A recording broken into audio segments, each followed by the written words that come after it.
Because that's why we're here, broadcasting from the International Convention Centre here in Durban. And I can tell you that this is going to be one of the biggest gatherings, and I suppose an immensely important one for South Africa, as we represent Africa as the first host for this particular World Water Day. And the theme this year is wastewater, a very interesting theme. And I want to dissect it a little bit more with my next guest, Dhesigen Naidoo. He's from the Water Research Commission, talking to us about our quality of water and also the theme that's been adopted by the UN this year. So nice to have you on the program. Welcome to Morning Live. Thank you very much indeed. I want to delve straight into the theme, wastewater. It's an interesting theme. I don't imagine it's ever been adopted before. Talk to us about the rationale behind it. Well, here's the reality. There are 7 billion of us on this planet. And most of our activity is highly water intensive, and we produce a lot of pollution all of the time. So what we have created for ourselves is this immense resource in the form of wastewater. And the big thing that we want to do in these couple of days is to make a shift in the way we think about it.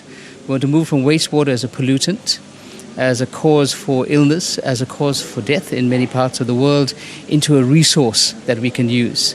Because the reality is that the water that's piped into your house, you only need about 20% of that in the quality that you get it from the water boards from.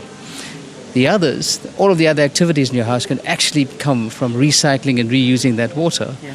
And in an average building, you can actually do that 7 times before you return it to the stream. It's amazing. I mean, have we got examples of it happening elsewhere in the world where wastewater has become a norm, where you're just reusing water all the time? Well, there's a global revolution that's starting. We're calling it the purple pipe revolution, because you have to label the pipes differently from the clean water so that you don't mix it up. It's a safety issue. And the color that's been chosen is purple, as it happens. So we're seeding the purple pipe revolution around the world.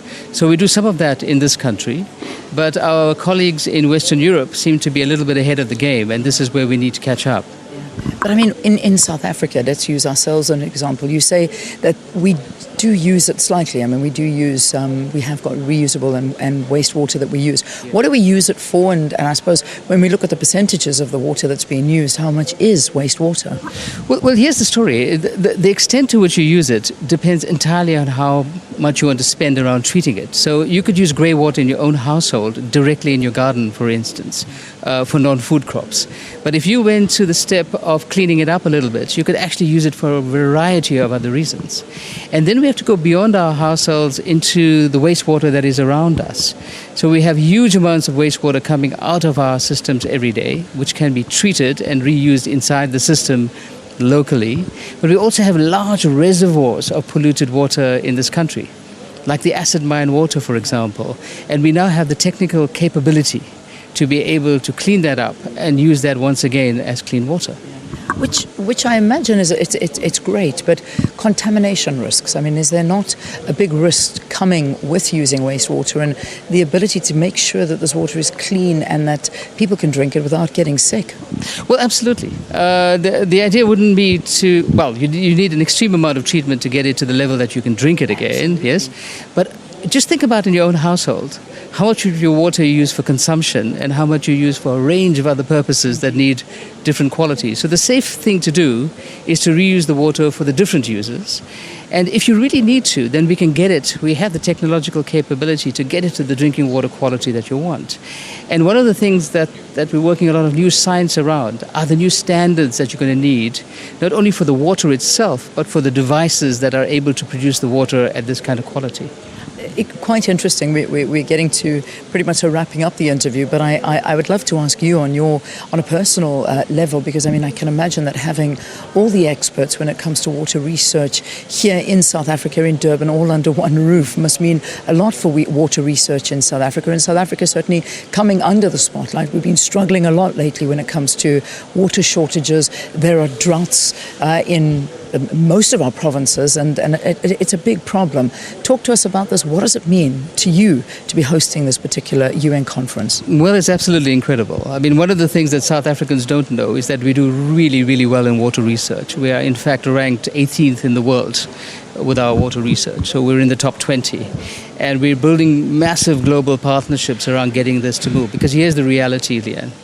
We have set ourselves a target of 2030 to ensure, in the form of the SDG goals, that everyone on this planet has access to safe water and dignified sanitation. We cannot do it on the platforms that we currently use. We need new knowledge, new technology, and new innovation. And what we're hoping is that the Durban Declaration that will come out of this conference will give us the kind of steam we need to accelerate our efforts going into the future. Well, I wish you the best of luck.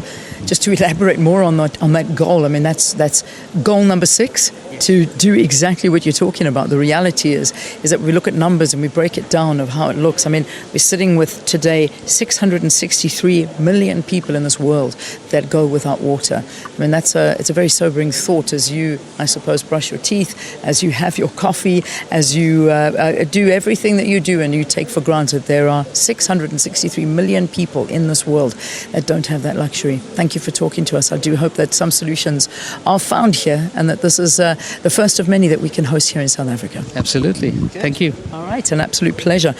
Joining us here to talk a little bit more was Dhesigen Naidoo. He's from the Water Research Commission. Let's take a break. We'll have a lot more after this. Do stay tuned to Morning Live.